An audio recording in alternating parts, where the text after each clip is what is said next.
Okay, thank you very much. Okay, now you can go. Hi. Ah, maayong maayong adlaw kaninyong tanan din ha.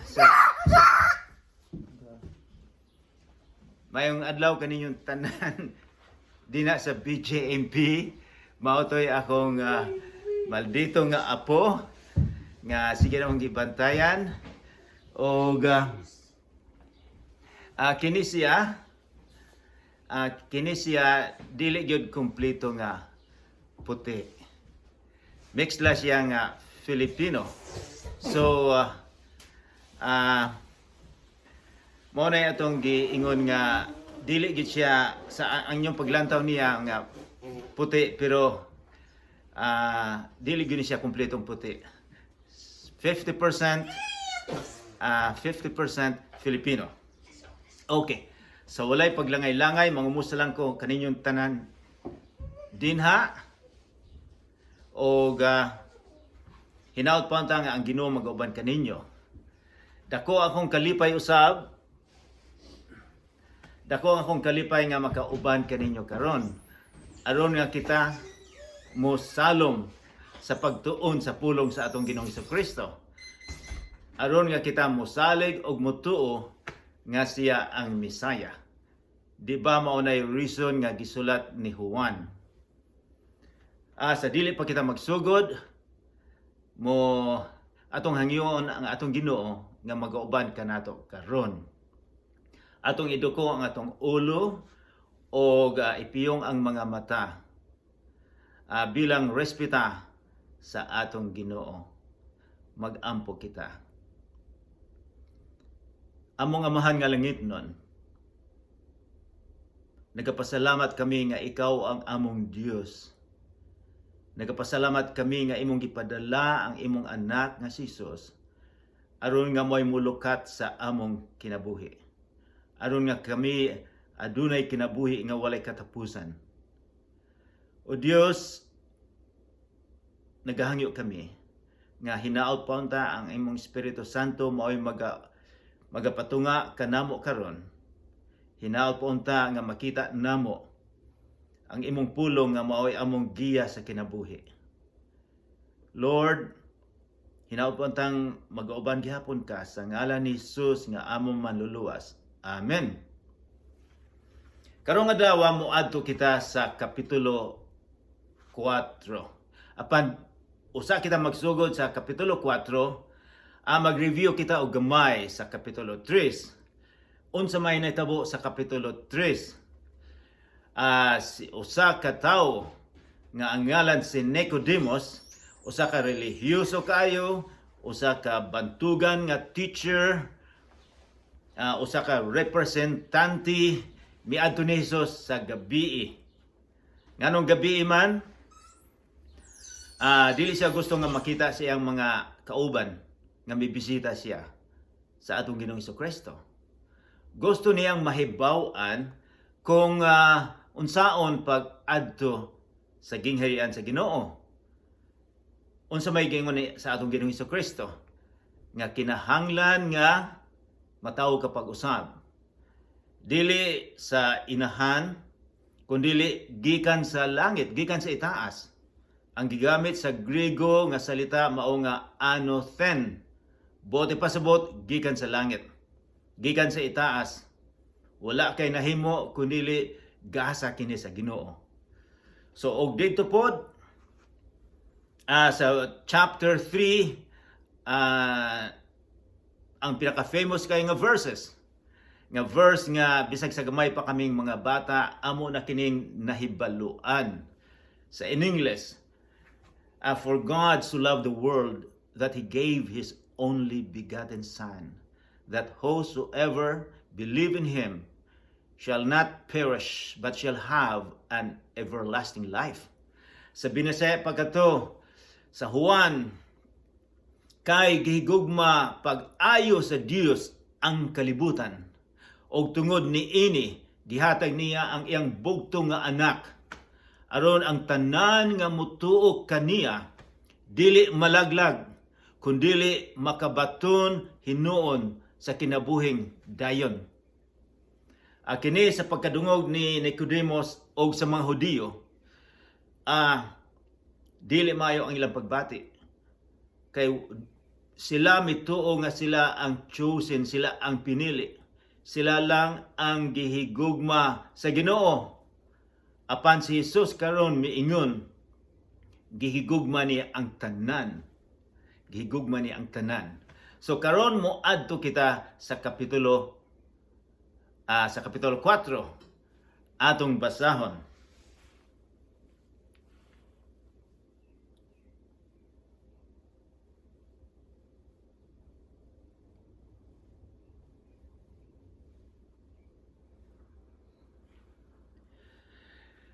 Ang title niini, nakipagsulti si Jesus sa babaeng taga Samaria. Ang mga Fariseo nakabalita nga si Jesus nakakabig og nakabunyag og mas daghan pang mga tinunan kay ni Juan. Versikulo 2. Apan ang matuod, mao nga si Jesus mismo wala mangunay pagbunyag kundili ang iyang mga tinunan lamang. Busa, pagkadungog ni Jesus niini, mibiya siya sa Judea ug mibalik sa Galilea. Versikulo 4. Sa iyang pagpaingon sa Galilea, kinahanglan nga muagi gayod siya sa Samaria. Karon muhunong kita dinhi. Atong tan-awon ang historical background ni ining Samaria. Kini mga taon nga mga Samaritans. Sa 728 BC, sa wala pa nataw si Jesus, mga 700 years, ang mga Assyrians, nakuha nila ang Israel, labi na ang Northern Israel. O sa nakuha na nila, ilang gibutangan og daghang mga tao dito, nga dili mga Hudiyo. Sa pipila ka tuig, nag-asawa na ni mga Hudiyo o mga dili Hudiyo, mga tao nga musimba o mga idolo. So namixlahan na sila. Ang ilang pagsimba sa tinuod nga Ginoo, namixlahan na sa ubang relihiyon. Nga dili mo to Ginoo. Mao na giingon sa in English og synchronistic. Naapgihapoy pagka-Hudiyo pero namixlahan gyud. So, mauni nahitabo nila ang paglantaw sa tinuod nga Hudiyo nga taga Judea, taga Galilee, nga kini sila mga second class citizen. Kini sila makasasala. Dili sila gusto makipag-amigo tungod niini. Bisan gani nga mutunob sa ilang yuta sa Samaria, mga Hudiyo dili gud mutunob. Nga unta shortcut. Kung gikan sa Judea paingon sa Galilea, muagi gyud Samaria kay duol man. Apan ang mga Hudiyo dili. Mutuyok sila og layo kayo, muagi sila sa duol sa Jordan River, mutapon sa Jordan River, paingon sila sa itaas, paingon sa norte, og mopa-cross na po sa Jordan River para moadto sa Galilee. So layo kayo, basta dili lang sila makatunog. Dili sila gusto makapag-istorya ni ining mga tawhana nga ang tanaw nila makasasala. So maon ni.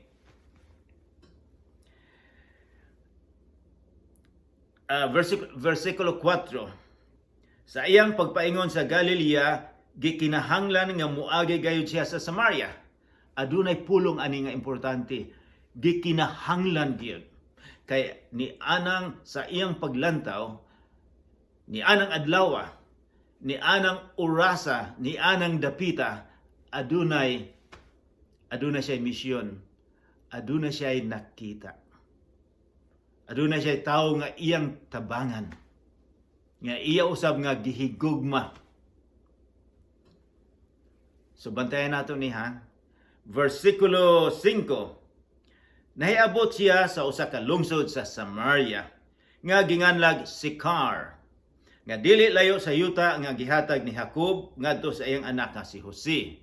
Kining mga tawhana mga respetado kayo, mga generation nila nga dako kay sila respetar. Atua dito ang atabay ni Jacob. Milingkod si Jesus tupad sa atabay kay gikapoy man siya sa panaw.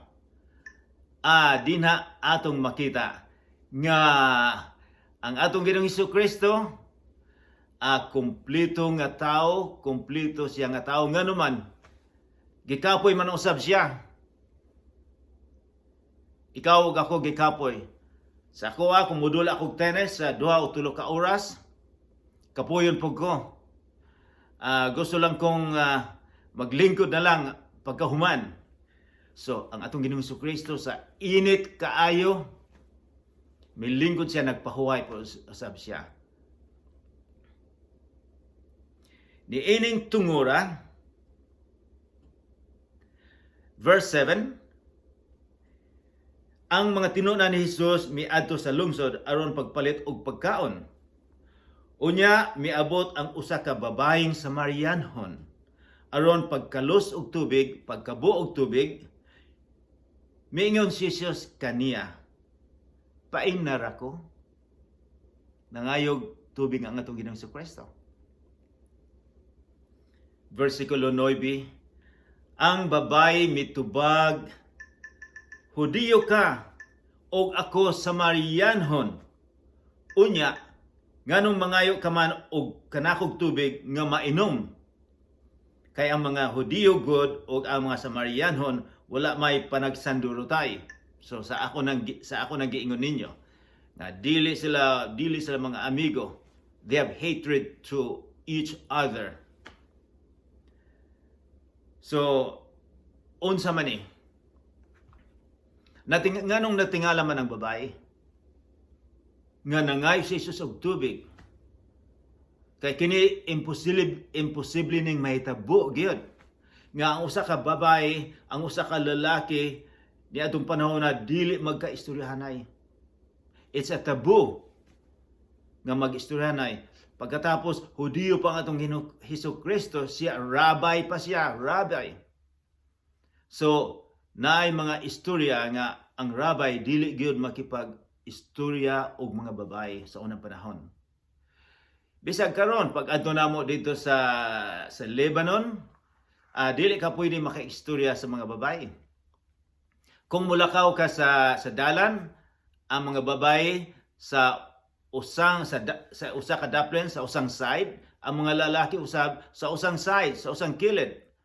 Dili sila sa paglakaw, dili sila magsama. So maunay paglantaw nila. Si Jesus mitubag sa versikulo 10, kung nasayod ka pa unta sa gasa sa Dios, o kung kinsa kining nangayo kanimog tubig, mangayo ka gayud unta kaniya og hatagan kaniyag tubig nga naghatag sa kinabuhi. Unsay ihatag sa Ginoo? Gasa, muhatag og gasa. Walay nahimo ang babae, pero kinahanglan mangayo siya og gasa. Kinsay muhatag sa kinabuhi nga walay katapusan? Ang atong Ginoong Hesukristo.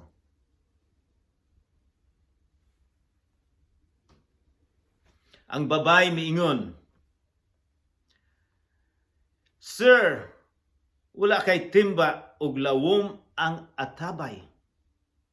Asa ka man makakuha niya ng tubiga?" Wala gyapon siya nakasabot. Unsaon nimo paghatag og tubig nga wala makay timba dinha, lalom kaayo? Unsa may imong ihatag? Ang paglantaw sa babae lain kaayo. Miingon si Jesus, kining atabaya, miingon sa versikulo 12, kining atabaya hinatag sa among mga katigulangan nga si Jacob, og siya og ang iyang mga anak, ingon man ang iyang mga kahayupan, miinom gikan niini. Nangutana siya, "Labaw ka pa ba di ay kang Jacob?" Labaw pa di ay ka kay ni Jacob. Mao ni paglantaw sa babae niya. Kung nahibalo pang babae nga si Jesus, ang atong Ginoo ang nagbuhat sa kalibutan. Siya ang nagbuhat ni Jacob, siya ang nagbuhat sa mga tao. Dili unta siya mangutana niini. Versikulo 13, si Jesus mitubag, ang moinom ni ining tubiga, uhawon pag-usab. So, mao giingon ni Jesucristo nga kining material nga tubig nga imong giinom, uhawon lang. Versikulo 14, apan ang moinom sa tubig nga akong ihatag kaniya, dili na gayud sa uhawon. Kay ang tubig nga akong ihatag mahimo diya kaniya nga usa ka tuburan nga maghatag og buhing tubig o kinabuhing walay katapusan. Wow, ang gipromise sa atong Ginoo ni ining bayhana. Ang babay miingon, Sir, hataga ako ni ining tubiga, aron dili na ako uhawon ug dili na usab ako muani sa pagkalos.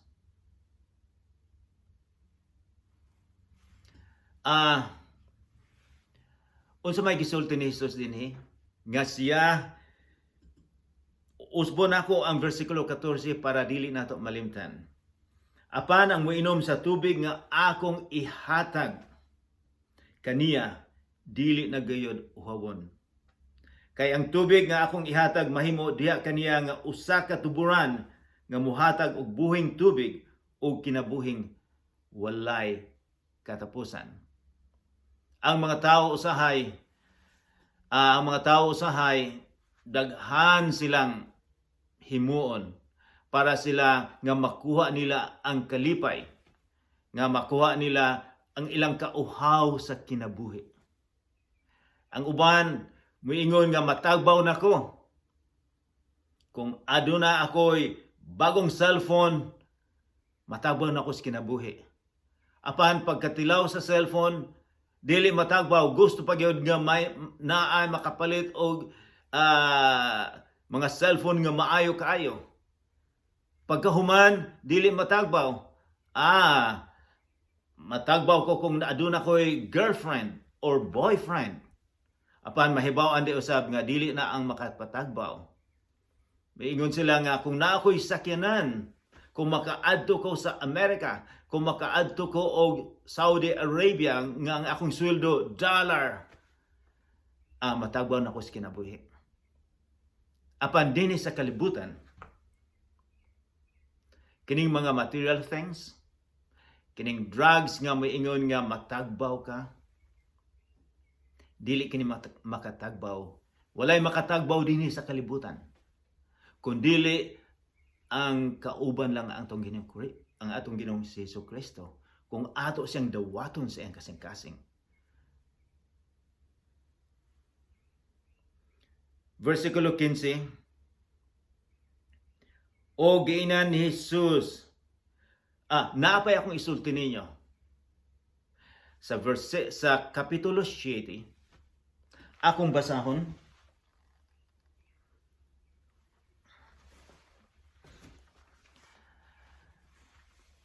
sa kada tuig, sa panahon sa atong Ginoong Jesucristo, aduna sila dako kayong fiesta. Fiesta giingon nila sa tabernakulo. Kini magfiesta sila og usa ka semana. Og moadto sila sa disyerto. Unsa man ning fiesta ha? Kining fiesta ha, ilang gi-celebrate, ilang gihinumduman nga sa dihang ang mga tawo nga gikuha ni Moses dito sa Egypt, dito sila sa disyerto 40 ka tuig. Gipakaon sila sa atong Ginoo. Gipakaon sila sa 40 ka tuig. Kini ilang giselebrar. Kada tuig aduna sila Feast of Tabernacle. Nga ilang hinumduman giunsa sila paghigugma sa Ginoo.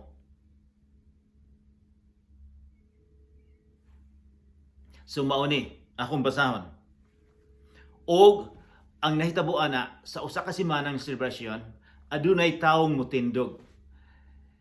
Aduna siya picture.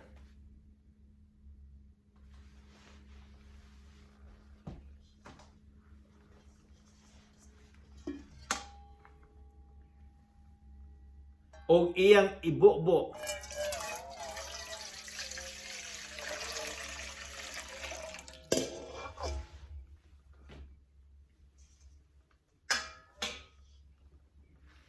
Og iyang ibubo ang tubig aron nga ang pila ka libo nga mga tao mahinumduman nila unsay pagkamaayo sa Ginoo.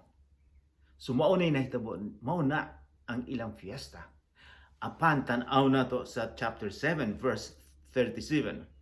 Karon sa katapusang adlaw niining fiesta, ang labing dakong adlaw sa fiesta, mitindog si Jesus og misinggit og nagaingon, kung adunay tawo nga giuhaw, umarik kamo kanako og uminom.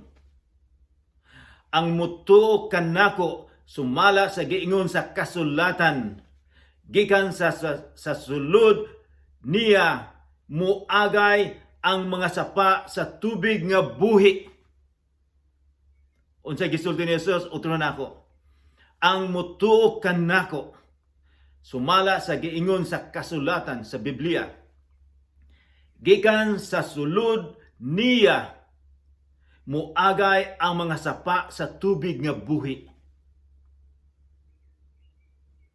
Nasabta na to? Apan niini nagsulti siya mahitungod sa Espiritu. Og miingon sab siya diri, karon sa katapusang adlaw, ang labing dakong adlaw sa fiesta, just a reminder, mitindog si Jesus.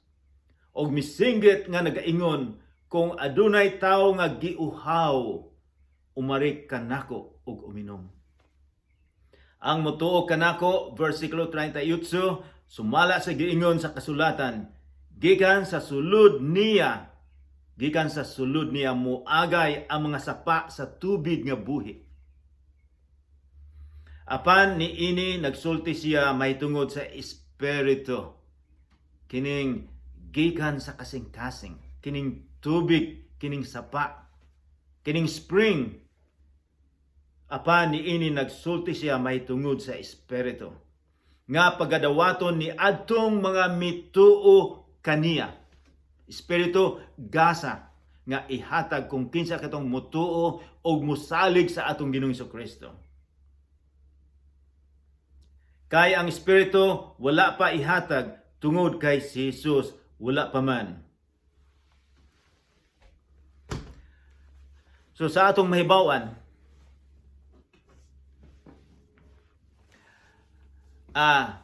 si Jesus, kinsa ihatag ga supply sa pagkaon sa mga Israelites sa disyerto?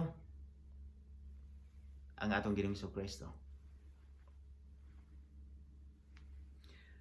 Mo continue kita sa versikulo 15, balik ko nato. Ang babae miingon, Sir, hatagi ako niining tubiga aron dili na ako uhawon og dili na usab ako muani pagkalos. Og giingnan siya ni Jesus, lakaw, tawga ang imong bana og balik nganhi. Versikulo 17, miingon ang babae, wala ko'y bana. Miingon ang babae. Si Jesus mitubag, husto ang giingon mo nga wala kay bana. Diha kay lima ka bana, og ang lalaki nga imong gikaipon karon, dili tinuod mong bana. Tinuod ang imong gisulti. Wow! Unsa may sulti sa babae? Ang babae miingon, Sir, nagtuo ako nga propeta ka. Unsa man sigo'y gibati sa babae. nga this is the first time una nilang pagkakita. Nahibalo si Jesus sa tanan sa iyang kinabuhi. Mao di ay nga sa versikulo 4 miingon si Jesus nga moagi gyud ta, gikinahanglan gyud nga moagi kita kay ni anang adlaw, ni anang dapita, ni anang atabay, ni anang urasa, kay naa di siya'y misyon. Naa siya'y tao nga iyang dalhon, iyang hatagan og kaluwasan. Nga aron nga siya makatilaw sa kinabuhi nga walay katapusan. Ikaw ug ako usab, pareha kita ni ining bayhana. Ako nakasala ako, kamo nakasala usab. Usahay kita sa ako nagiingon nimo nga nangita kita og makasatisfy sa atong uhaw sa kinabuhi. Mubalhin-balhin kita nga kining drugs maayo makasatisfy sa akong uhaw sa kinabuhi. Paghuman dili di ay mubalhin na usab pareha sa babae. Abi niyag masatisfy siya sa unang husband. Dili di ay naapoy laing husband. 5 ang iyang bana. O karon lain ang iyang giuban-uban. Kay wala siya na satisfy ang iyang kauhaw sa kinabuhi. Dinhi sa kalibutan, walay makahataw og satisfaction sa atong kauhaw. Kining bayhana, mao ni giingon nila social outcast. Ang mga silingan babae, nganuman nga miadto man siya. Nganong miadto man siya nagkabuog tubig nga init ng alas 12. Kadaghanang mga tao dito, mga babae ang magkabo, dili ang mga lalaki, mga babae. Kadaghanan magkabo sila sa tubig kay tubig mga buntag nga sayo or gabi or hapon kay dili init. Apan kining bayhana, social outcast. Unsa na giingon social outcast? Mga gisalikway sa katilingban. Mao na nga dili siya gusto magpakita sa uban. Apan ang iyang nahinagbuan ang gabuhat sa kalibutan. Si Jesus, bisag unsa ka makasasala, iya kang gihigugma. Bisag unsa ka relihiyoso, imo gyapon gikinahanglan ang atong Ginoong Hesukristo.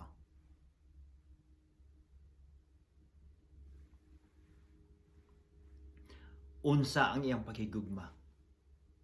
Ang mga Hudiyo miingon nga kini mga Samaritanhon walay pag-asa, walay paglaom sa kinabuhi. Apan ang atong Ginoong Hesukristo moingon nga adunay paglaom kamo. Kining bayhana mo continue kita.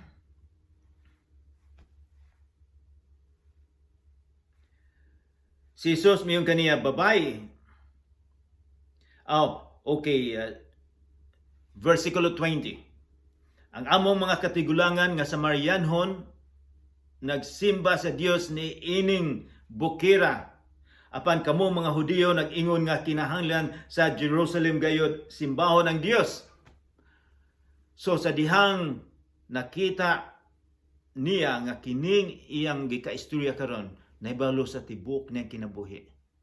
Iyang gibalhin ang ilang conversation, ang ilang istorya.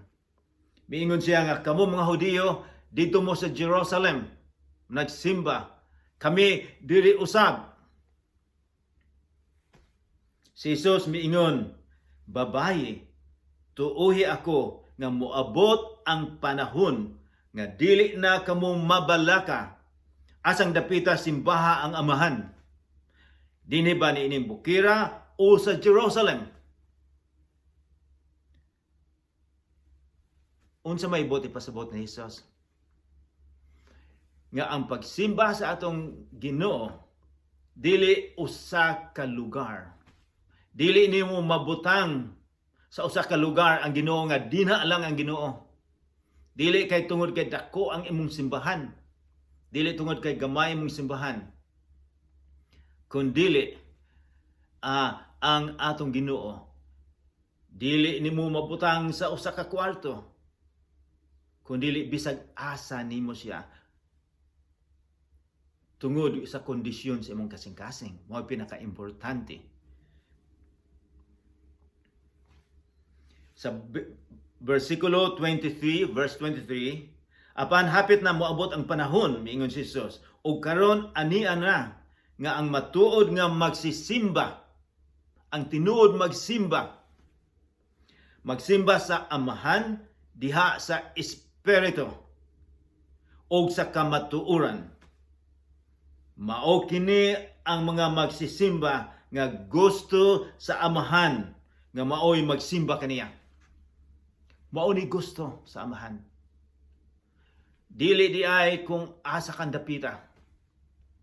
Pag adto namo sa Jerusalem, daghang mga tao nga moingon nga dinhi lang nato simbahon ang Ginoo, nga naa dinhi mga pilgrimage. Si Jesus miingon nga bisan asa. Di nimo mabutang sa usa ka lugar ang atong Ginoo. Miingon siya, ang Dios Espiritu og kadtong magsimba kaniya, kinahanglan magsimba diha sa Espiritu og sa kamatuoran. Kung imong gihangyo ang Espiritu nga mosulod sa imong kasing-kasing, siya ang magdumala sa imong kasing-kasing. Makasimba ka kung aduna ang Espiritu sa imong kaugalingon. Nganuman, kay ang Espiritu makahatag sa imong kasing-kasing nga pag adto nimo sa simbahan, ikaw mahimong mapainobsanon. Nganuman nga kinahanglan mapainobsanon ka, tungod kay kita makasasala.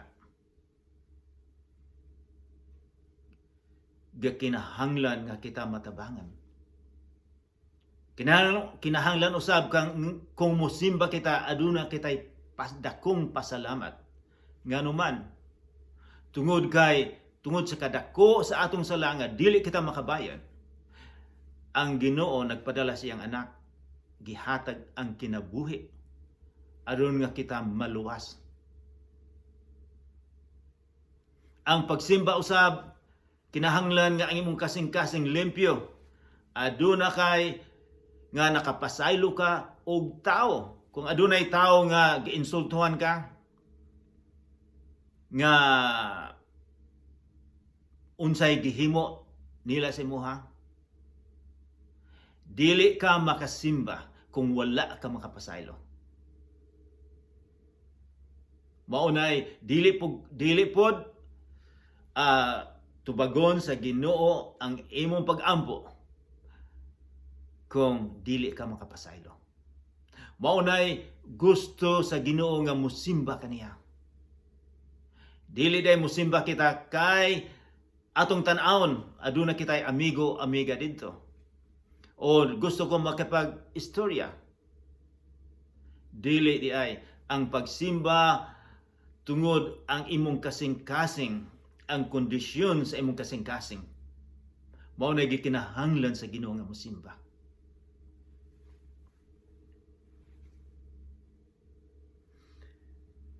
Usbon ako, ang Dios Espiritu og kadtong magsimba kaniya, kinahanglang magsimba diha sa Espiritu og sa kamatuoran. 25 miingon kaniya ang babae, nasayod ako nga muanhi ang Misayas nga ginganlan og Kristo. Inigabot niya, iya kitang sultihan sa tanan. Wow. Nahinagbuan niya ang gabuhat sa kalibutan. Nahinagbuan niya ang Misaya. Si Jesus mitubag, versikulo 26, ako nga nakigsulti kanimo, mao siya. Sa nianang lungsura sa Samaria, siya ang unang nakadungog nga si Jesus ang Misaya. Kining usa ka babae nga ignorante, pobre, social outcast. Kining babae nga unsay giingon, mga gisalikway sa katilingban.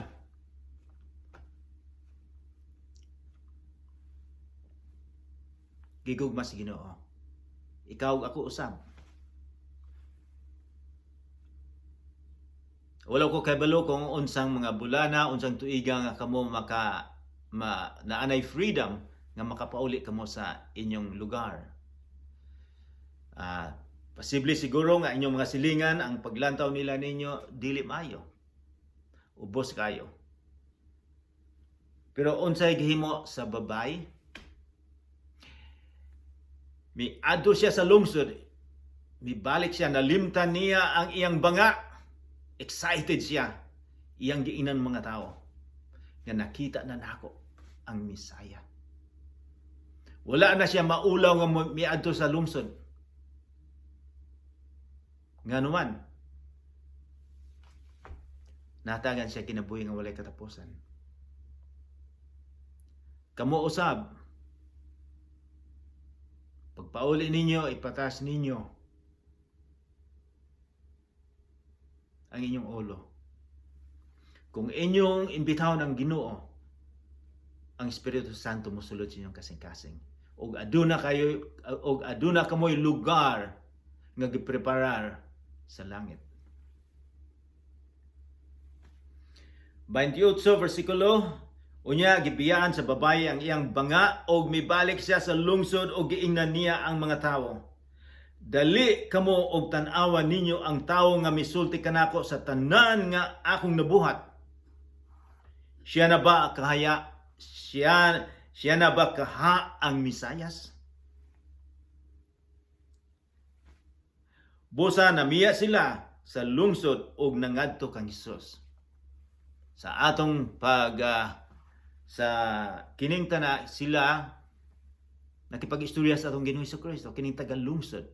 Kining babae nga ubos kayo social outcast.